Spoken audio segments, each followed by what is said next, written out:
Front nine, back nine, or eyeing the 19th hole, wherever you are in life, Host Plus can help you drive your retirement further. That's a plus.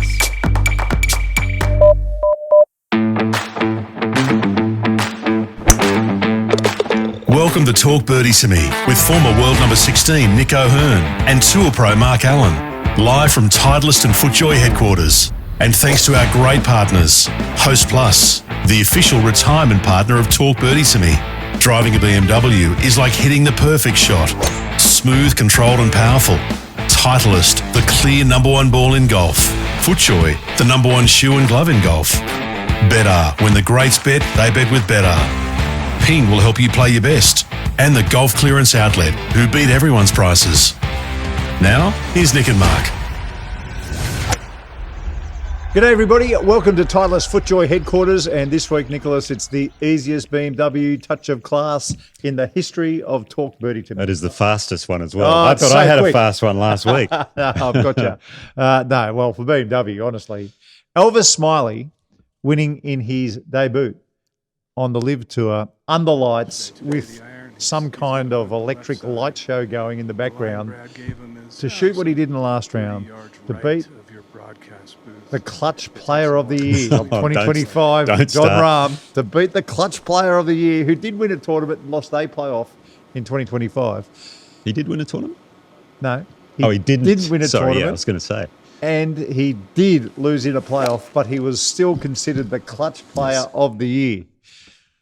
You work it out, folks.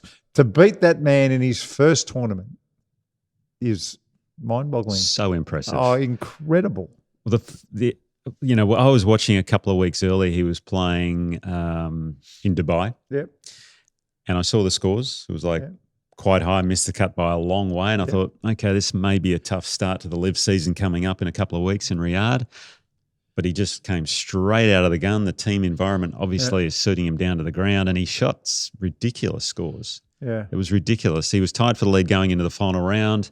I was interested to see how it was going. Funnily enough, Wolfgang from BMW over in Germany, he was texting me back and forth saying, our boy's doing well. Let's see how he goes. And sure enough, he got it done. He shot 8 under that final round. And to have John Rahm coming at you. Did John Rahm birdie the last 5 holes? 4 or 5, yeah. Yeah, and I think Elvis thought he had a 2-shot lead playing the last, but he only had a 1-shot lead. And when he got to the green, he asked his caddy, Brad Beecher, or saw the sign, and it's gone, oh, hang on, it's only 1. I better get this up and down, obviously, for the win. But not only did he win, but Team Ripper got off to a winning start as well. 3-shot win over Team Talk. Righto. It's funny, because I saw some opening tee shots because the tournament ended on a Saturday. I saw some opening tee shots early in the week, and I thought it was a stunt. I thought it was like What do you mean? Under lights? Well, I thought it was some kind of pre-tournament, I don't know. Let's get some razzle dazzle going and get everybody looking forward to round 1. Okay. But it was round 1. It was like an electric light show on the first hole. I'm thinking, really? What is this? Did you see any of the footage? I saw of the first tee shot? No. I watched the highlights, and I saw Elvis hitting some iron shots into the greens, and they had these blue and green and different lights from every direction. Game. It was fascinating. Apparently, that's what they needed to get world ranking points too. Play under lights. Anyway, look, to me, whether you like that sort of stuff or not, that's up to you. It's not my cup of tea. But for a young man to play in that circumstance, first up and win, and then he won, the Team Ripper won the team event as well. Poor old Matty Jones out. Elvis comes in and makes an immediate impact in the team competition. Yeah. So he won $5 million US, close to, which is, I think so. I think the number was an extra $7 million. But to me, that's not the good bit. The good bit is he cashed in on the first time that LIV has got world ranking points. That's right. So what did he move to? He was in the 130s. He moved to... I looked it up earlier. He moved from 130, 134 to number 77. So top 80. Now the Masters is a couple of months away. That's got to be the next goal. Can he get inside that top 50? Because they have a little cutoff maybe 2 weeks before Augusta, I think. End of the year is one cutoff, and then they have another one just before the Masters begins. So if he wins LIV, if he wins LIV Adelaide... Well, that's this week. Yeah, well, so the world ranking points, okay, let's get to that. So the OWGR, the governing body made up of, whoever. Trevor the Immelman majors, is the chairman. the major basically. organisations, the PGA Tour, DP World Tour, all that sort of stuff, International Federation. They said, right, we're going to come to the table because you've made some adjustments, 72 holes now. They've sort of got a bit of a qualifying in. But when you look at the overall thing, the world ranking points, they could have said no, but they thought, no, let's do this. And they're now awarding it to the top 10 finishers. Yeah. A lot of the players were not happy with that, like John Rahm and some others going, well, that's ridiculous. You finish 11th, you don't get any points. Now, I think they did really well just to get the top 10, plus the heaviness of the points. So Elvis winning that tournament got more points than Scotty Sheffler for finishing third in Phoenix. I don't feel that's not balanced. It's not quite balanced. No, it's not balanced. Because but I'm glad Elvis got them. Absolutely. Yes, I'm glad Elvis got them. If someone else got them, I would have been disappointed. But just so people know, if you win a major, you get 100 points for winning that major. If you win, and I think the Players' Championship, we need to talk about the Players' Championship a little bit later as well. Speaking of majors. What Brandel Chamblee said, but we'll get to that. I think the Players' Championship, you still get 100 points for first. Okay. I might be wrong. I don't know. Then the biggest PGA Tour events, you get 80 points for the win. It goes all the way down to LIV. If you win a LIV event, you get about 23. 23, I think, something like that. I'm interested to know how many points you would get for winning an Australian Open. I think that can be a bit of homework for us. I actually think it's around the same, 23 points 23 as points. what Elvis just got as well. Yeah, okay. So it might be less, actually. Okay, so I'd like to know, we'll do this in a tick, probably do it in the break, Yep. what European Tour wins are worth, your run-of-the-mill PGA Tour event, what signature that's events, worth. things like that. I'd even like to know who won in Castle Hill on the weekend. Declan O'Donovan. I'd like to know how many points Declan got Great as win. well. So we'll get that rundown. Yep. But I thought the top 10 was about right. I thought probably, I don't know, strength of field. It's strong, but Well, I don't think he should have got more points than Scotty Sheffler. Yeah, I was listening to the No Laying Up guys. They do a weekly podcast, which is fun in the US, and they were talking about, and they kind of went through it. They went through data golf because that's kind of the rankings and the way things work now, rather than the OWGR. Given, look, some of the best players aren't up in the top 100 anymore. Yeah. So for data golf, I imagine, take the course out of play. They match up proximity to hole from 150 to 175, wherever they might be playing. And it's basics, stat-driven, not course-related. Yeah, so I believe. Way of working out who the best players are. Yeah, and their theory was, so the 57 players in LIV, there was 5 players with an X amount of positive gain strokes or whatever in that particular field in Riyadh, and then the equivalent. How many were there? 5 out of the 57. Just 5. So that's about 10%. Strokes gained. In a certain limit or category. I didn't really delve into it too much. And then the same thing in waste management. I think they had a field of 120 or 130. Yeah. There was close to 50 players of the same sort of caliber, if you know what I mean. So that's almost, say, 30-something percent. That's clearly a proximity to hole and length of putt hole and up and downs from the same sort of distance and all that kind of stuff. So you got to there is a way to measure it. So you got to factor all those things in with this world ranking points, and at the end of the day, I think LIV has done really well to get what they've got in points wise. I know some of them are complaining, but I'd take it and run, boys, because it's actually really good. Yeah. And the best players, because when you think about it, top 10 players getting points each week, those guys will be very happy. Now, the ones who finish 15th or 20th, are they big names, household names? Probably not, and they're getting a massive check at the same time, so good luck. I did see where some of the older English players were pretty disappointed with the 72 holes. 72 holes, they wanted to go back to 54. They thought 54 holes was on the money, which when you call your golf league LIV, probably is on the money. Yeah, what do we say? We're into a bit Lexi now, right? Yeah, I think that's crazy. What the 72 Roman numerals is. They were talking about maybe just going back to tee times. And if you had a U draw, there's 54 players playing. That's 9 groups of 3 either side, front 9, back 9. You could have 11-minute, 12-minute intervals and get that done quite comfortably. Yep. So I still think that's probably the way to go. And you get more finishes on that 18th hole where it's electric. It is. Where every player wants to finish. Anyway, well done to Elvis Smylie. You are our BMW Touch of Class this week. And it's fantastic Elvis wins because he's a BMW guy. That's correct. Certainly is. Wonder what he drives. What do you reckon? Top of the range, Dan. 7 million he just won, plus what we estimated he was getting from LIV. Top of the range. I think he might. And why wouldn't he? Because BMW is luxury and comfort for the 19th hole. Touch of Class. Driving a BMW is like hitting the perfect shot. Well, that is pure magic. LIV Adelaide this week too, big one. It's going to be party time in South Australia. Do you know it was quite good? I heard the Premier of South Australia, Pete Malakalis. Mananuskis or something. Malanauskas. Thank you. Something like that. Yep, Malanauskas. Because it went to 72 holes, they had to reopen ticket sales because it had already sold out. Of course. So it was a nice problem to have. But, he was suggesting, when people come to LIV, they're getting a lot of Queenslanders and a lot of people from New South Wales coming. And, it's kind of a big drive, not quite as big as, bigger than driving from Vic. And it was a bit disappointing because they could have stayed and planned their trip a little bit more. Of course. And stayed. But anyway, I think those Thursday tickets have sold nicely and they're all set to go. I'm sure, yeah. Well, it's their biggest event of the year for LIV and every year, basically. It'll be huge. Be massive. Well, if Elvis can win that, Oh, gosh. it was a dream start last week. Then it's, we're ridiculous in La La Land if he wins again.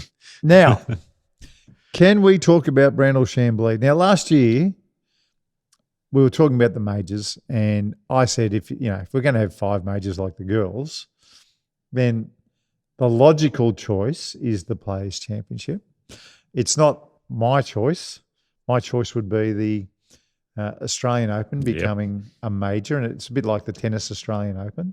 And in a perfect world, the US PGA becomes the World PGA, and every second year it's played somewhere else other than the United States. Well, That's a perfect world that we live in. Yeah. It's not where the money comes from, which is the United States. So we're going to live in the real world, in my view. Yeah. The Players' Championship becomes the 5th major, if it ever happens.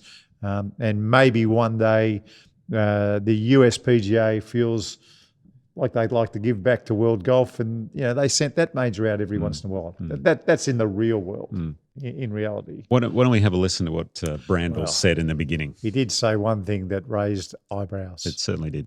Should it be a major championship? What constitutes a major championship? Of course, it's history and tradition and reverence and all those things. But at core, these are hard events to win. They're meant to be harder events to win because of the pressure, because of the setup. Because everything's right on that line, so they got to be hard events to win. They got to be great fields. They got to produce indelible champions and indelible moments. When you look at the Players' Championship, with all due respect to the other 4 major championships, it is the best field in golf. It is the deepest field in golf.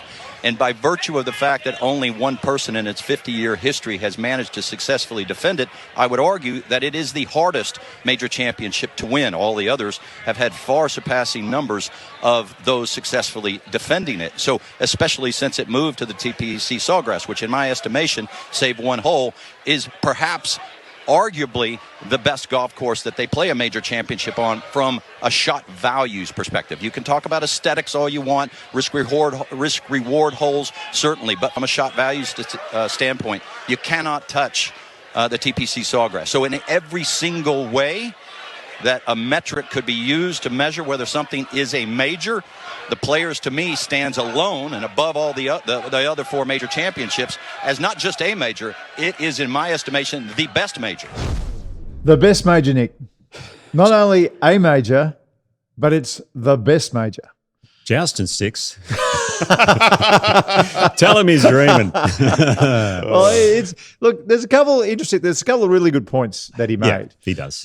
Shot value, I agree. I think, some of the shots you got to hit there versus some of the, crazy shots you might have to hit at Augusta or crazy putts you might look at and all that sort of stuff.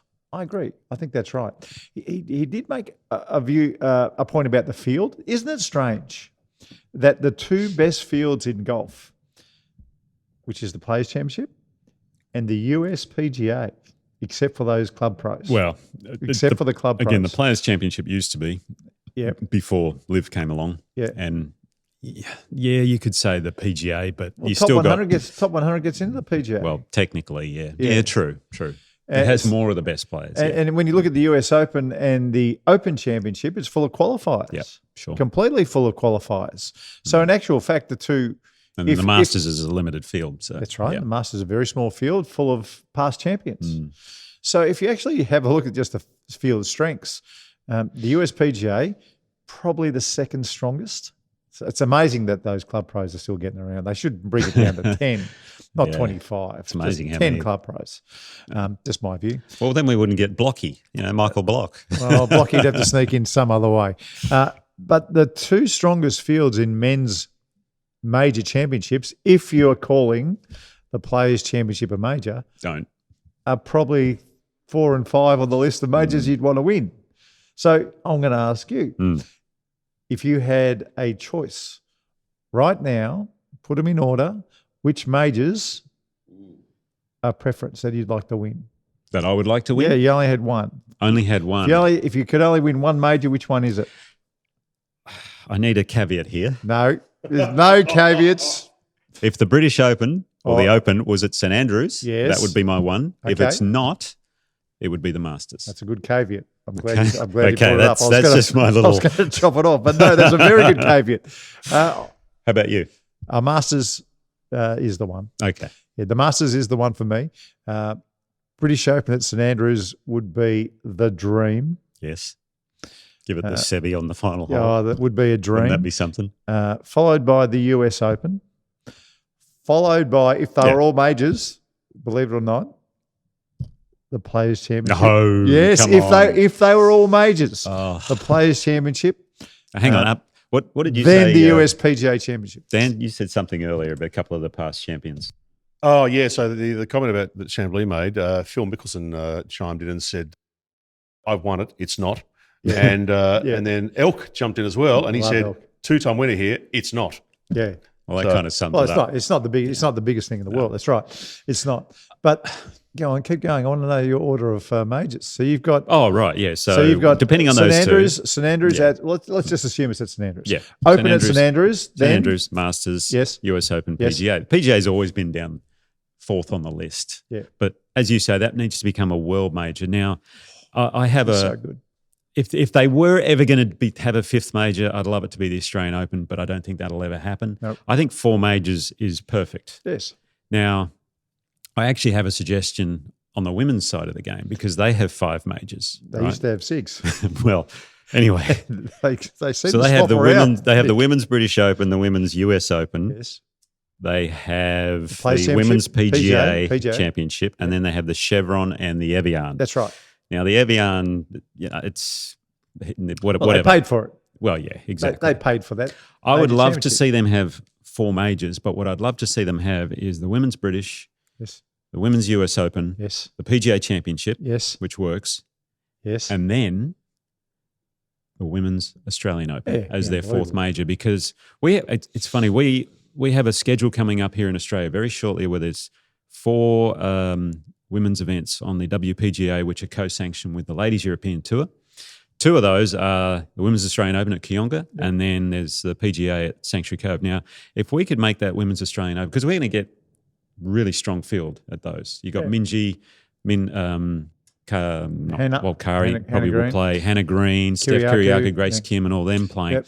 But you can fit this into the LPGA schedule as well in this February-March timeframe, which is when they're going to be, because they're already doing an Asian swing. Come on down and play the first major of the year, the Women's Australian Open, and then get rid of the Evian and the KPMG. Yeah. Not the KPMG, the Chevron. Well, I think that would be hard. But that'll never happen because of money. I think that would be hard to do, but what I think would be possible. 4 majors is the way to go. What I think would be possible is a bit like we have the Asia Pacific Amateur Championship and how it that swings around to Australia and the Asian nations and blah, blah, blah, blah, blah.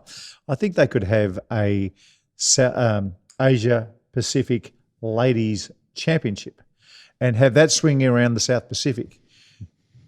That would get money. Oh, the money would be course. there. The money would be there for that. And I think that would be a great thing to do.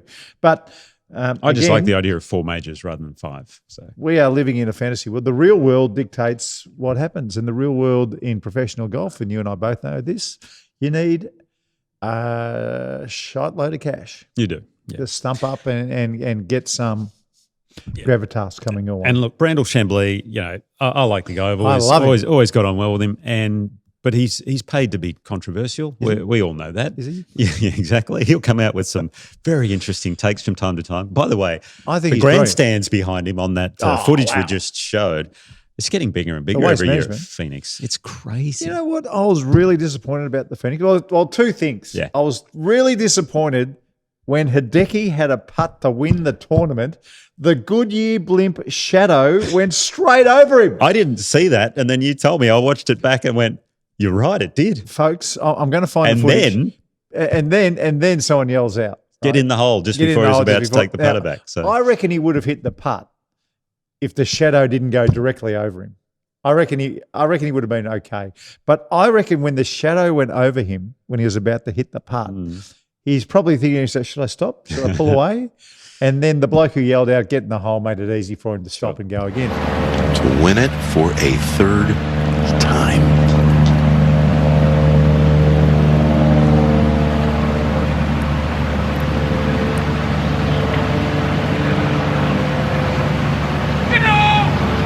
Oh, no.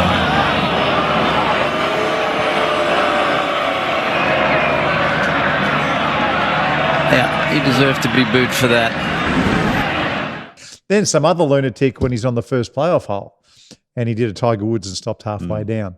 But they're not the things that disappointed me. Okay. They're just the little things. Right. My big disappointment is that tournament, of all tournaments, why are they persisting with the 18th hole being is where you start and finish the playoff? Surely, with that setup, 16. why wouldn't you have that tournament only a 3-hole playoff? 16, 17, 18. Yeah.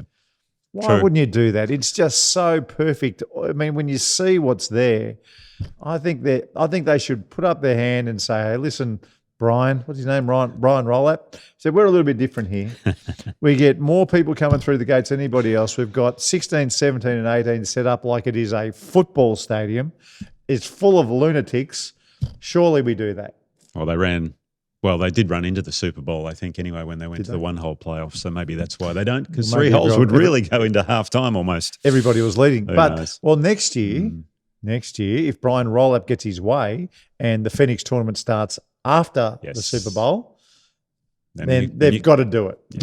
You've actually got to have a playoff. Imagine having a It's a good 4-way suggestion. I like playoff, 16, 17, 18. Everyone's still there. They're all loaded. People are throwing ice and beers and all kinds of stuff if you hit a bad shot. It would be great TV. Actually, I was wondering, did Keegan Bradley play Phoenix? Because they might have thrown stuff at him with They what we may saw well last have. week. They may well have. With We got 2 more things to get through, Nick. Okay, that's sorry. on the agenda. Oh, gosh. 2 more. So let's start with the stupidest 2 pitches in the history of our great game of golf. Yeah. Because there's a player and a caddy who think this is okay. So for our audio listener, a player has a 4-foot putt and he's crouched behind the ball with his putter, hovering over the ball, He's basically. lining up his 3.5 footer. But then his caddy is between the ball and the hole, facing his player, so his bum is to the hole, Feeling the break. with the flag stick between his legs, and it is the most wrong picture I have ever seen in golf. There's another one. Show the other one, Dan. Show the other one as well. Because that's not enough for him. There's another one. He has to do the about face, the caddy, and go the other way. There you go, Nicholas. No, I didn't see that one. There they are, side by side. Oh, so Now, the if caddy's just flipped himself around. it is that if those people in that picture think that is okay in the great game of golf, then we've headed in the direction that this game shouldn't head in. And the R&A and the USTA and the PGA Tour and the DP World Tour and the Australasian, what's our tour called? Challenger PGA Tour of Australasia and all the women's tours should just put a stop to it now. It just can't get to that level. It's so bad. Look how close that caddy is standing next to the hole. He's 6 in the one where the player's putter is pointing straight at his butthole. It doesn't look good, Right. does it? His feet are less than 6 inches away from the hole. Yeah, that's bad. That's disgusting. I would say if they get rid of that, if they ban that, that will be a plus for golf. Oh, There we go. there we go, Dan. I'm This glad is you brought it up. Our host plus. That's a plus. That's a plus for Host Plus. How can they not be embarrassed by that? Okay, how can they not look at that photo and be that player and be embarrassed? It's ridiculous. I'm embarrassed looking at it. Like, So straddling the line. Straddling Caddies the line. get away. no caddy's allowed to do aim point. That's a click your fingers rule. I think players. And then if you want to get serious about the great game of golf, all those organisations I spoke about, You can still do click aim your point fingers. from behind, because Yeah, you no can. worries. That's fine. But straddling the line, I think. Straddling let's the get line rid of that. and aim point, no, it's over.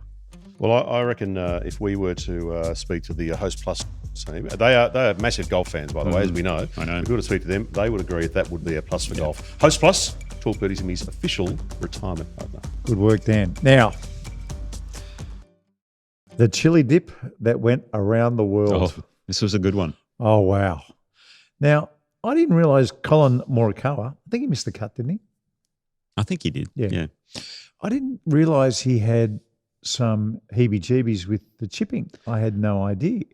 Well, his short game's never been stellar. Well, you looked it up. What was his? Yeah. What was his scrambling? Where is he on the PGA So Tour? out of 182 players, he's 137th. So it's bottom Okay. third. Did you look up his bunker? Because I we know did. the bunker play can quite often mask how bad the chipping Yeah. is. So bunkers, he's 57th. So it's masking. So that's carrying him in the scrambling stats. That's because masking his chipping. Yeah. That's right. Now, look, the Phoenix course, I've played there many times, and they get this overseeded rye, and it's sticky and it's Yes. a bit damp in patches, which is kind of weird for a desert course, but they do like to water. So you get some squirrely lies. So players tend to have to use the leading edge a little more, Yep. and that's what Colin has done on this particular shot. Explain However, what you mean with the leading edge, because I reckon some people would think that you're going to belly the ball almost. When I've tried to explain leading edge to people, but you explained the leading edge. So well, it's just more about putting the ball back in your stance, Yes. leaning the shaft forward a little, and now the leaning edge is going to catch the ball first. You're still hitting in the sweet spot. The only thing is you have to be so precise when you do this, so you must have very good technique. That's right. And watching Colin Morikawa's technique, it's not the best I've ever seen. You've also got to have hands of gold. And you've got to have hands of You've gold. got to have hands of gold. So if Absolutely, you don't have spot hands on. of gold Yeah. and you don't have good technique, go immediately to your PGA professional and order the sand iron with the biggest bounce you could ever possibly imagine, and you'll be right. Now, if you watch Scotty Sheffler chip, he uses the leading edge quite a bit. You'll notice Yeah. he takes a divot when he right. chips, and the reason being, he's got hands of gold. That's right. Jordan Okay. Spieth takes a divot every time he Yeah. chips. Hands of gold. Phil Mickelson, every time he chips, he uses the leading edge, folks, which means he's not hitting it thin. He's hitting it with probably the fourth bottom groove, third or fourth bottom groove, and the blade, the face, hits the ball first. Yeah. Every time. But his action to do it, you can see him take it way outside, cut across, and then the left shoulder comes up, and a bit of a chicken wing action going on. That's not great. We don't want to do that. Have we seen it yet? Can we put it up, Dan? I think I've put it in there somewhere. Now, Okay. my masterclass, you're not going to believe my master. Oh, really? You're not going to believe it Okay. because, Well, it should be about this. well, it is. Good. Yeah, I've already done it. But the reason that I've done it is because when I saw this on social media, I did want to see what the punters were saying. So Yeah, it's I went- always good to read the comments. I saw, and some are very brutal. Yeah. But there was a couple of blokes talking about his shoulder. Anyway, I'd never really heard that commentary about when people have got the yips, and I'm just going to leave it at that. Now, I know Dan's got it up now, Okay. but if you haven't seen this, folks, I just want to get your thoughts on what he's doing wrong here. Okay. because if you don't know, folks, Nick was one of the greatest chippers that the PGA Tour has ever seen. Well, when you have a shot like this, you can see his practice swings are a bit more straight up and down the line.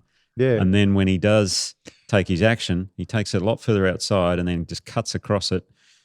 And you see the left elbow really come around to the side. So, look, for him, he needs to get a little shallower there. That was obviously too steep, but his head level changed as well. He kind of went down and then up, and it was a bit all over the place. That backswing, he kind of went down quite a bit. So you want to keep that head nice and level, have a little bit more rounded swing, and maybe a bit more neutral setup so the shaft doesn't lean as forward, and that'll stop that real chunk that you come into the ball with. But you got to keep turning at the same time. Yeah, I was interested. You picked it up very quick, and I didn't, about him taking the club outside on the backswing.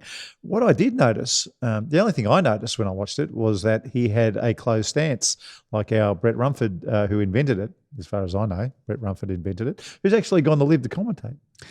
I saw something about that. Did he commentate? I don't think he's going to commentating. debut in Adelaide. I don't think he's. I'm not sure. What I heard was he's doing some little masterclass type things, where he might be doing some short game things or something. Okay, well, I don't know.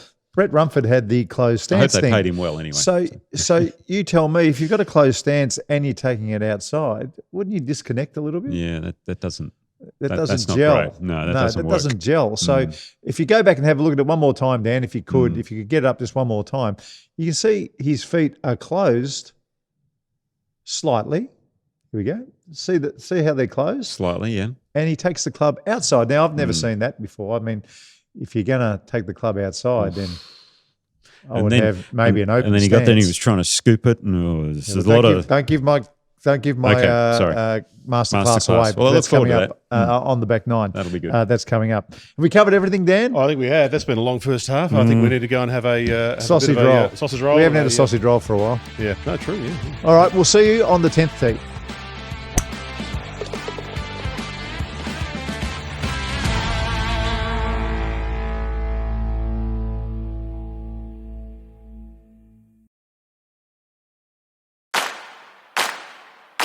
From Titleist and FootJoy headquarters, this is Talk Birdie to Me.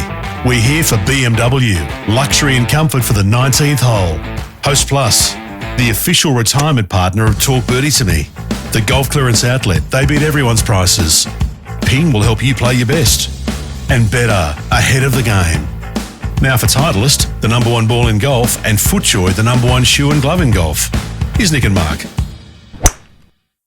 Well, Dan, people often ask me what the hell you're doing on this program. Well, this is very, Who's asked that? This is very I don't important. believe anyone's asked that. A lot of people do. Come on. Now, let me just say this. You've done That's two very, very good things in the last 5 minutes. Don't try and backpedal. Jeez. One, this is the reason, folks, why he's here. Because we said we would look up how many rankings. points you get, and That's right. I completely forgot. And So so did did you. Yeah, so did you.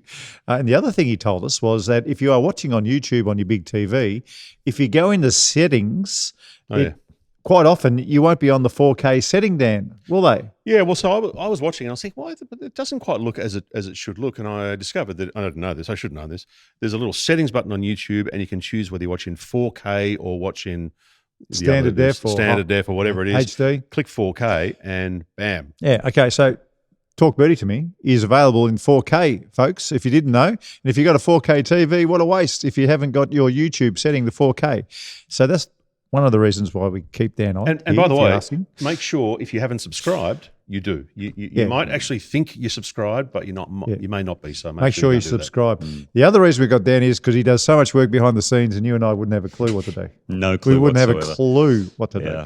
Anyway, let's get to the world ranking points. So, if you win a major, you get 100. 100. Let's say you win a Memorial Championship. What do you get for winning Jack's event, which is an elevated I looked event? it up last year was 66 points, 66 which was Scotty points. Sheffler. That's right. That's what he got. How many points did Gotterup get for winning Gotterup the waste management? 158 for winning it. Yeah, okay. So it's pretty close. Just a little bit below the Memorial. Okay. So what about Patrick Reed at Bahrain? Yeah, we got Qatar. He just won again, by the way. So, yeah, we've got to talk about him shortly. Well, Ping Global results. 20.83. That's less than 20.83. Less than what Elvis got, yeah. So it must be one of their lower tier events on the DP World Tour. How many players get world ranking points? If you make the cut. Everyone who makes the cut. Oh, well, that's out of whack then. No, because there's a cut. I get that. But if you've got Elvis getting 23 odd points and only the top 10 players at LIV getting points, but you've got Patrick Reed in a full field getting less points than Elvis, and then the points go all the way down to if you make the cut, I think that's out of whack. I think Elvis should probably only get 15 points for winning a LIV event. If that's the case, 15 points and then just the top 10 players get points. As I said, I think they've done pretty well. So Yeah, I think they've done well. no, they've done well. You're exactly right. I think that they should take your suggestion from a while ago of introducing a final round cut. Oh, it's a no-brainer. Team event over 54 holes. You can keep the LIV name. Yep. And then how many players would you make the cut? I'd say top 40 make the cut. No. Top 25? Yeah, top 20, 25. But what about if they're what about if, John Rahm had an off week and finished 26th? Play better. I know. You're a tough judge. Speaking of better, for better, we're the greats bet. Nice segue. Yep. Top Very five, good. Nick. When the greats bet, they bet with better. Top five. The top 5 for better. When the greats bet, they bet with better. Top five. Yes, I just had to come up with that in the break. So that's why I forgot about the world ranking points. Yeah, because this was fun. So this week's top 5, it has to be the greatest chili dips in the history of the game. We may have done this before, but it's worth revisiting. doesn't because matter. I don't care. It doesn't It's matter. I so can't good. remember the last top 5. This may well be different. Yeah, very. Number 5, well, we'll give it to Colin Morikawa because that was a beauty. Everyone's talking about it. Obviously, that was just quality. It didn't lay the sod on the ball, but it was pretty close. Have you got Aussie Moore in there? No, I don't know about Aussie Moore. So what happened? There was a famous one with Aussie Moore, and I love you, Oz. I always did. You were one of my heroes growing up when you had that blonde Ziggy Wood that you used to win tournaments with. So take this in the right spirit. But I was always told that Aussie Moore, he ended up in his career had to putt around bunkers. So really? Yes, if he was behind a bunker, he would putt over there and then putt onto the green. So that's where he got to. Okay. And you feel sorry for someone when it gets like that. He was such a great player. He won the Order of Merit, played for Australia in the World Cup. He's a superstar. He was a Great flusher. commentator, the whole lot. I don't know whether it's legend or not, but apparently he hit a chip so fat on a wet course that the divot lay on top of the ball. Ended up on top of the ball, and he couldn't move it.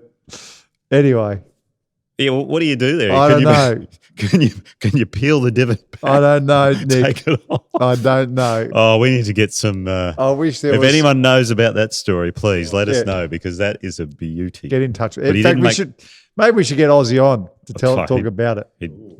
I'll call It'd him. be great to host him. I'll We've call got a him. long list of hosting I'll coming call up. him. Okay.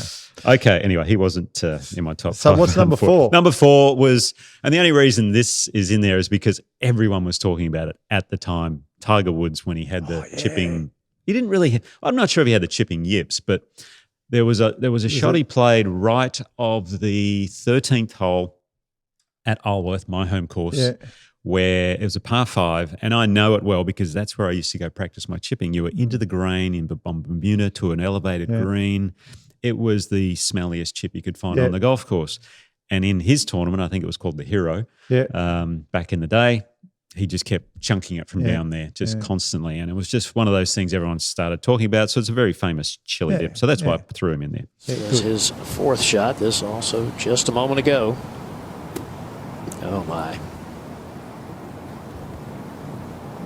Number 3. It's good to get Tiger in there. This one ruined a whole country. What? It was the final hole at the Ryder Cup, Celtic Manor, Hunter Mahan. Wow. One of the great chunks of all time. And it may have ruined his career as well because after that, he never came back from it, did he? No, he didn't. He was going up against Graham McDowell and the course, very tight grass, into the green again. He was trying to hit this little chip and run and he hit it at basically a foot. All of his team members were standing behind him, cheering him on. It was ugly. The pressure he must have been feeling. Yeah. I don't know why he didn't get the putter out. Maybe he had to go over a corner of rough or something, but that's definitely one you want to get the putter out on. You know he was Adam Sandler's swing double? Yes, I remember you telling me that. Happy Gilmore They too. did that beautifully. Yeah, it's true. He did a great job. He's a good commentator too. He's a whenever very he, good commentator. Comes on for the majors from time to time. Number 3, Hunter, May your legend live on. We salute you. It's Gladiator. I like it. Number 2.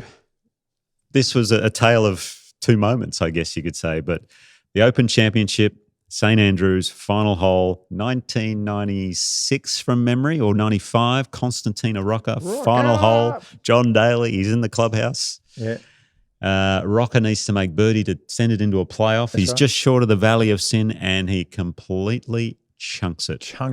Absolutely chunks it straight into the Valley of Sin. Rolls back to him. Daly's going, beauty, I'm going to go out to celebrate. And then he holds about a 60-foot bomb. From the Valley of Sin. Crazy. One of the craziest things. But what was more famous, the putt or the chili dip? I think the entire moment. Yeah, I think the whole thing. Because you could see, I think maybe the putt, because afterwards he was laying on the ground face down, banging his fists into the Valley of Sin. They bleed into one another. It was incredible.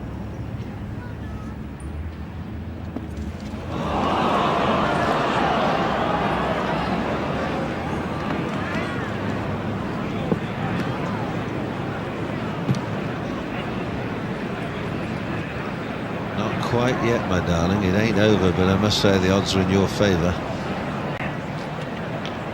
Cruel game. If he doesn't hold it, Daly, John Daly, will be the champion. About 50 feet away, up the hill, down the slope, look at this. Shut the front door.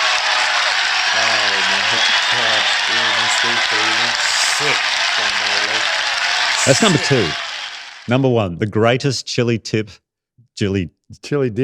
should I say, of all time. I know where it is. Known around the world as whenever you hit the ball twice, it's called the TC Chen. It was for a long time, wasn't it? Oh, that was a TC Chen. It was a TC Chen. So 1985 US Open, I think it might have been Cherry Hills. Andy North ended up going to win. TC Chen had the lead, and he was in this thick, gnarly rough that US Open's always had, and he gave it the old double hit. And it went the way I remember it, it went behind him. It could have actually. You had double hits where you kind of the second ball hits the leading edge and it goes forward. But you got other double hits. Throw it over the shoulder. It ends up going behind you, and I think it was one of those. He hit that twice. Did you see that? You could clearly hear it also. The ball being struck twice by the club, and that'll be a 1-stroke penalty. Here it is. Once and twice, pulling the ball to the left, leaving it still off the green. What a terrible break for TC Chen. That's my number 1. Very nice. Well done. Always fun.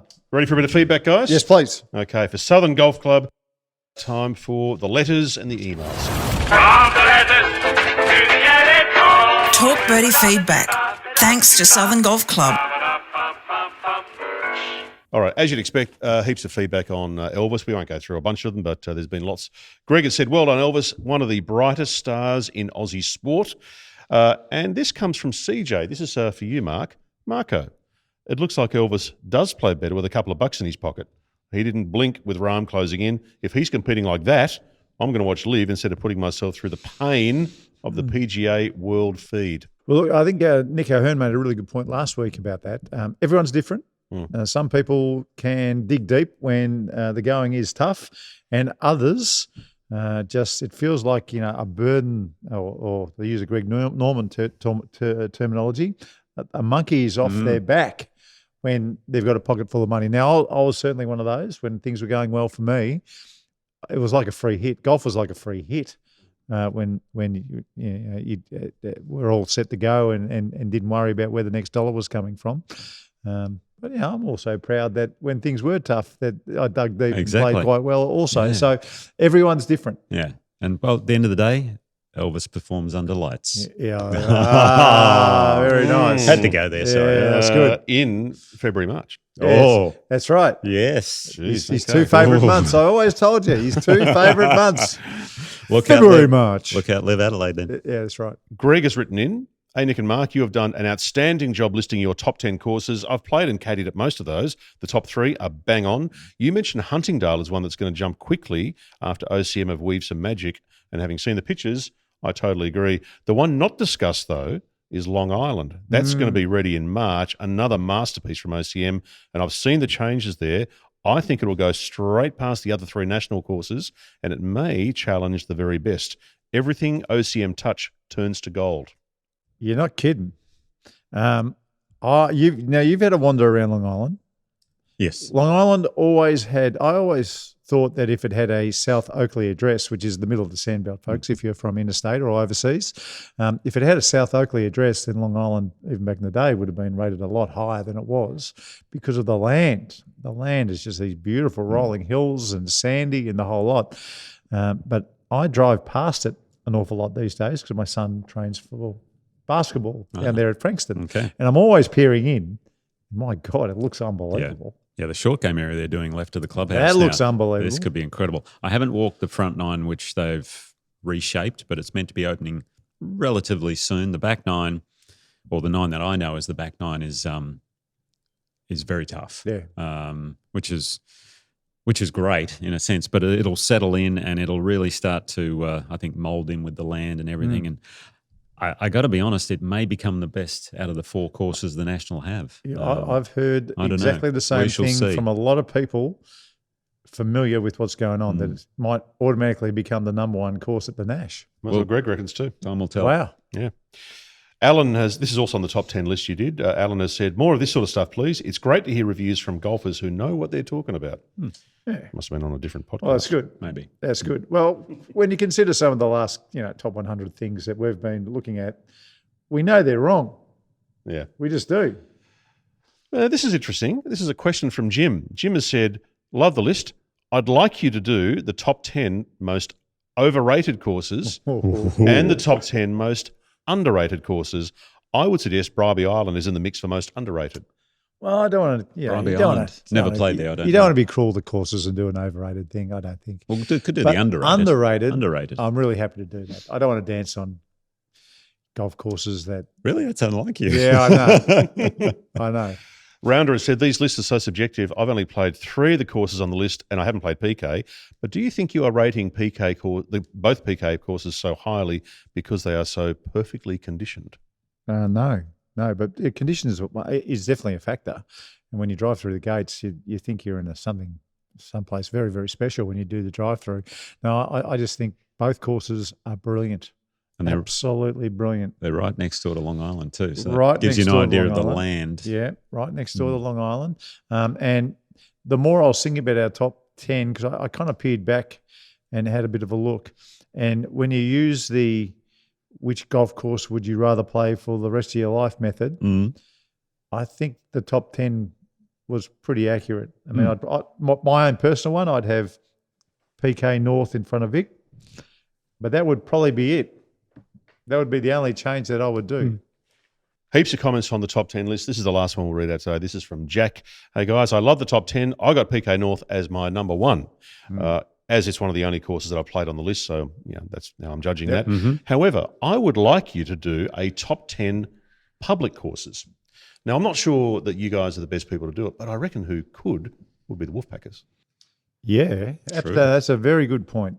Yeah, so even we'll make it easy. Top 5. 10 is a lot. Top 5. How about sending us through, folks, your top 5 public golf courses? Golf courses. Now, there are public golf courses and public golf courses. So, when we're talking about Barnbougle, anyone can play Barnbougle, right? So it's kind of a public course. And the Legends course at Moona Links, it's a public course, but, it's not really. If we're talking about real dinky-die public access golf courses run by the local council, I would love to hear the top 5 of them throughout the country. Yeah.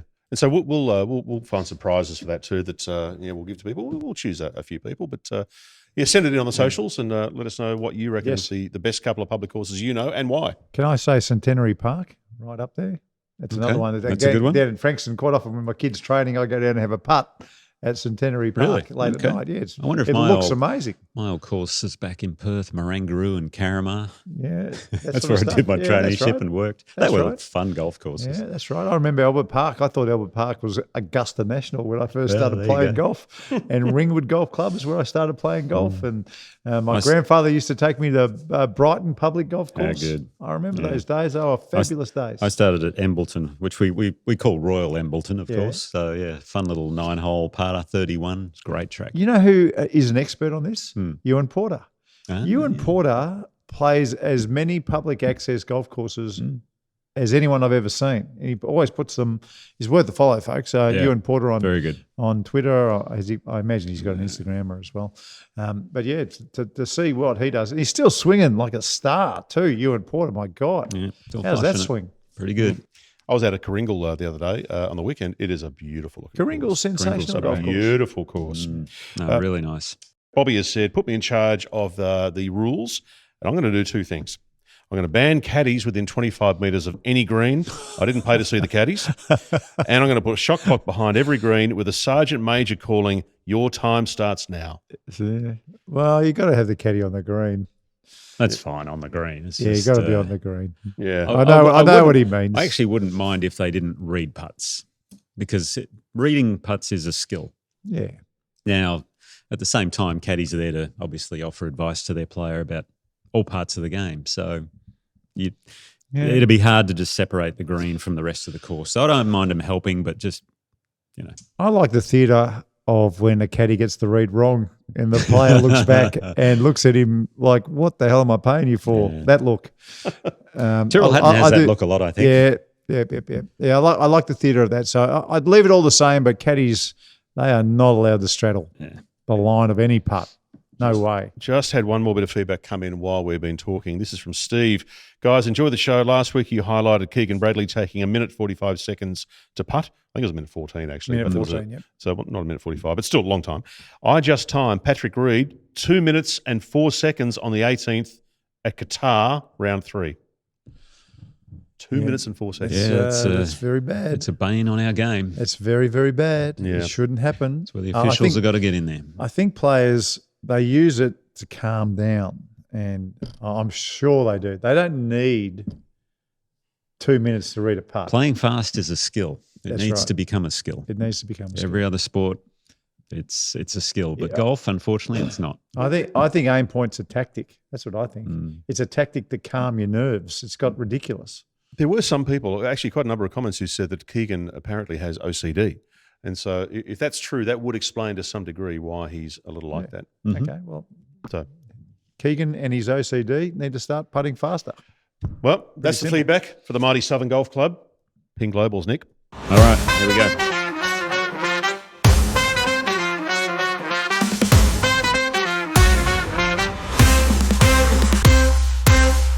Okay, we had the waste management tournament happening in Phoenix. Still can't believe they try and finish around the Super Bowl time, but anyway, it's a whole other thing. Didn't they finish on a Saturday one year? Trying to avoid I think the clash? they did. Maybe just 1 year, but now they just finish early. You watched the Super Bowl, boys, by the way? Yeah, worst ever Super Bowl. I watched the first half and then... Game was not great. No, our Dixon, Michael Dixon. So good. He was in the conversation for player of the game. Yeah, he was good. Have you got a halftime entertainment? No. What? Not my cup of tea. Oh, my God. I thought it was pretty good. I didn't understand a word, obviously, but it looked quite good. Yeah, I watched the replay. Anyway, Mr. Gotterup. Yes. Gotterup. He got her up again.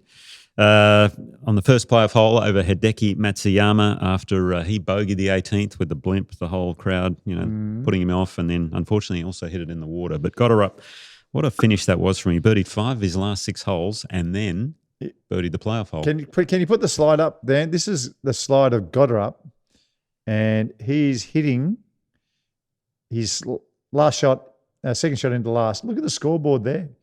He's 2 off the lead. 2 back.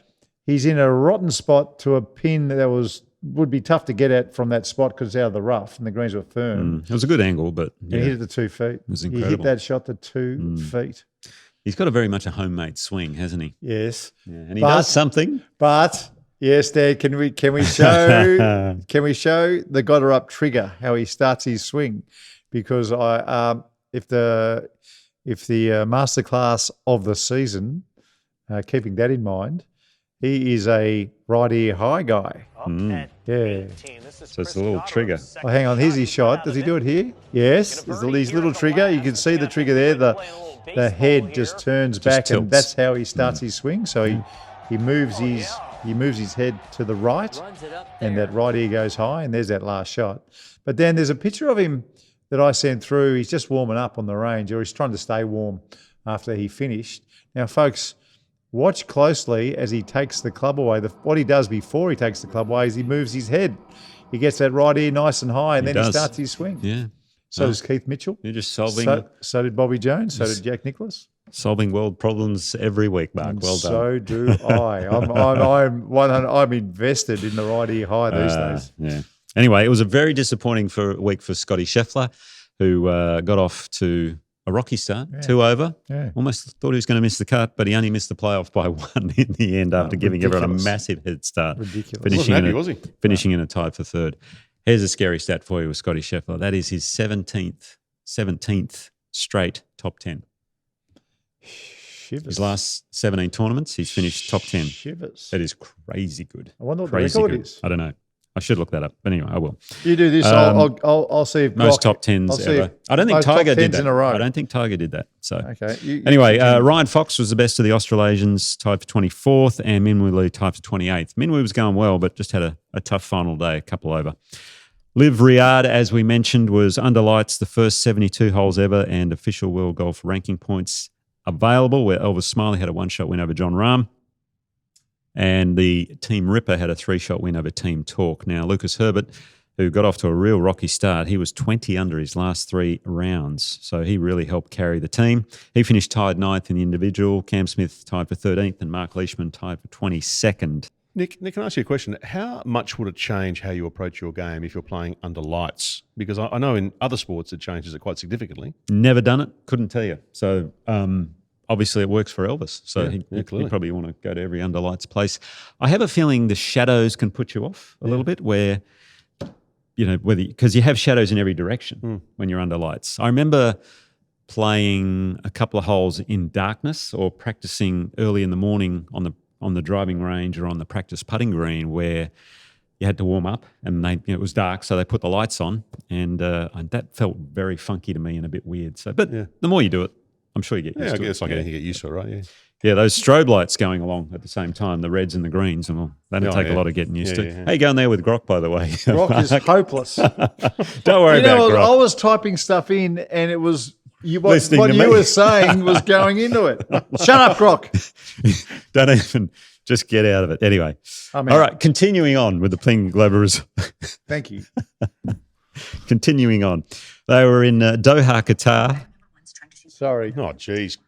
Oh, it's a mess. You've destroyed the show, Mark. My goodness. Oh, this is Just get rid of Grok, please. Grok Stop paying for it. Has lost control. Patrick Reed, last 3 events, he hasn't been beaten. He's had 2 wins. Yeah. He's had Incredible. 2 wins and a runner-up. The reason he hasn't been beaten is because he tied for the lead in the That's right. Hasn't been beaten over 72 holes in the last 3 weeks. But he had a 2-shot win over our friend who had the shank on the final hole, or in the playoffs, should I say, Callum Hill. Callum, he birdied 14, 15, 16 and 17, and a par 5 18th he parted.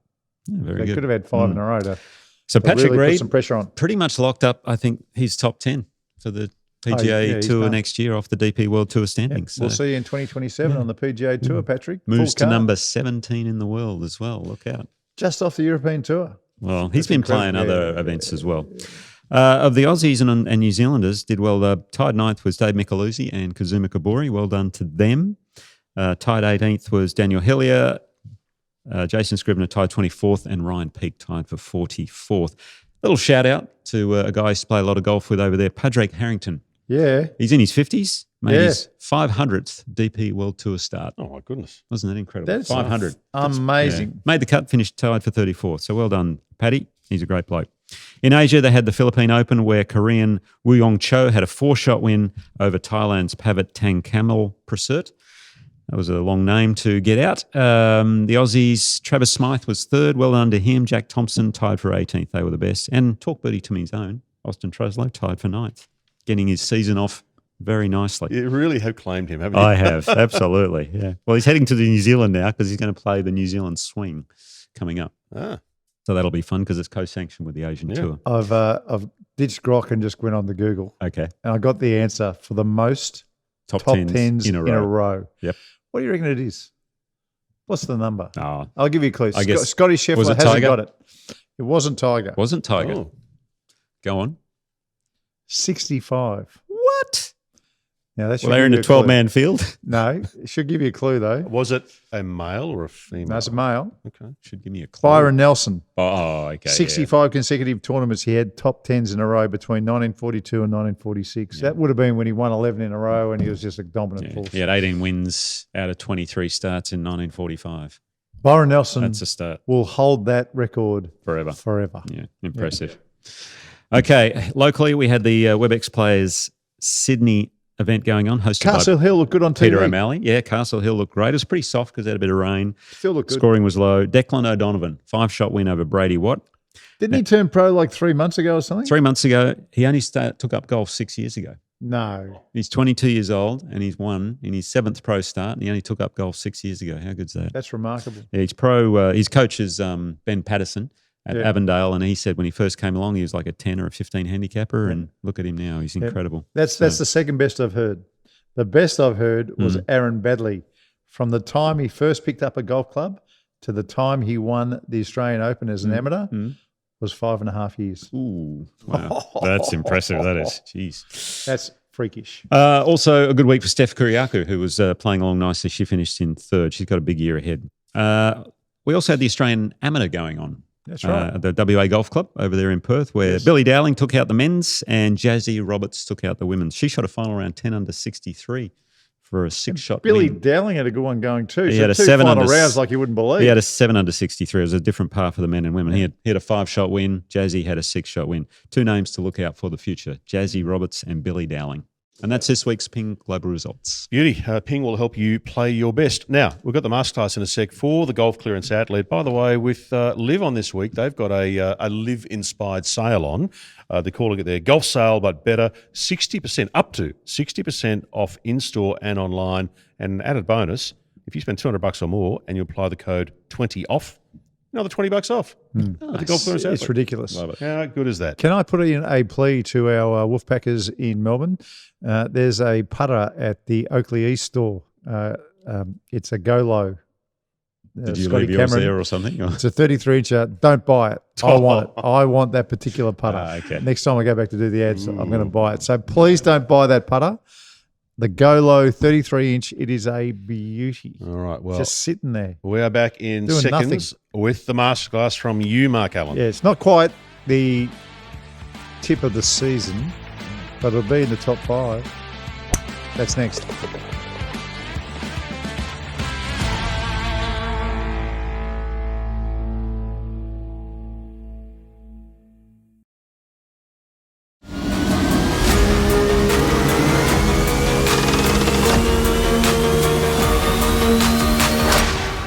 Oh my word. Titleist GT, a new class of drivers. Okay, Colin Morikawa's chip, that chili dip, it went around the world. It was horrible. And everyone who's hit one of those knows how it feels. Now, on social media, I was watching all the comments underneath. There's a couple of American blokes were talking about his lead shoulder going really high. And that resonated with me. I thought, you know what, when I get the heebie-jeebies, that's exactly what happens. So, come down here. I came straight to the driving range to test it out. So this shoulder, the lead shoulder, when you watch Morikawa, it goes up really quickly. And that means you're going backwards and the club bottoms out behind the ball. So they were talking about the lead shoulder just staying low. So I tried it. And my God, you stay on top of the shot much more, whether you're doing a low one or a high one. If that lead shoulder stays low, everything seems to fall into place. Okay, so you're curious, Nick, and you're having a bit of a fiddle with the club in hand. Now, the commentary that I saw on the comments were two things. It was that lead shoulder stays low and you don't take a peak. And that's exactly, we'll probably show the chili tip again down at some stage, but you can just see his lead shoulder just goes crazy through the ball. And that's heebie-jeebie 101. Yeah, that's that one. Yeah, that one. So what I'm feeling is it's good because it's really getting me to rotate through to the ball, Yeah, which is what I like to do. I want to face the target as I finish. Yeah. something like that helps me is I keep my left hip high, right hip high for most golfers. And that sort of has that same, it gives me the same feeling as the lead shoulder low. Yeah, I like it. It's good. Yeah, well, Top five. I couldn't get over the difference just having a little chip around. And again, folks, if you look at our couch grass and it looks so beautiful when it's short mown and you think you can't mess it up, but when you listen to all the commentators right around the world, they talk about Bermuda grass being the toughest grass to chip on, and that's our grass. Couch grass is Bermuda grass. So, look, if you don't have hands of gold, we mentioned this at the start of the show, and if you do not practice your chipping, your next lot of Vokey wedges, folks, get the high bounce, for goodness sakes. Get as high a bounce as you can if you're chipping off tight couch fairways. I think Greg Blewett, cricket player, superstar, test player, he was asking why I got the 12-degree 12K Vokey, and he's onto it. So he went and played St Andrews Beach, and the clubs that he got had a 12K Vokey in it, and he's always been a low bounce player by the sounds of things, and he couldn't get over how good the 12K. Now, if you don't know Greg Blewett, he actually played for South Australia in the amateur teams event. That's how good a golfer Bluey is. Incredible. So he got moved to the 12K as well. I think he's a Titleist ambassador as well. Anyway, great tip. Love it. Good on you. That's it, folks. That's it. All right, play well, and we'll catch you next time. Talk Birdie to Me with Nick O'Hearn and Mark Allen. Live from Titleist and FootJoy headquarters. Titleist, the #1 ball in golf. FootJoy, the #1 shoe and glove in golf. The Golf Clearance Outlet, they beat everyone's prices. BMW, luxury and comfort for the 19th hole.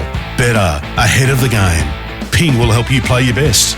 And Host Plus, they can help you drive your retirement further. Now that's a plus. Issued by Host Plus Pty Limited. This is general advice. Consider the PDS and TMD on our website before deciding. Wherever you listen or watch, we'd love you to subscribe and share the pod with a friend. Talk Birdie to Me's executive producer is Dan Bradley at Kaizen Media. Sound design by Daryl Misson at loudzebra.com. And now from Titleist and FootJoy headquarters, that's been Talk Birdie to Me.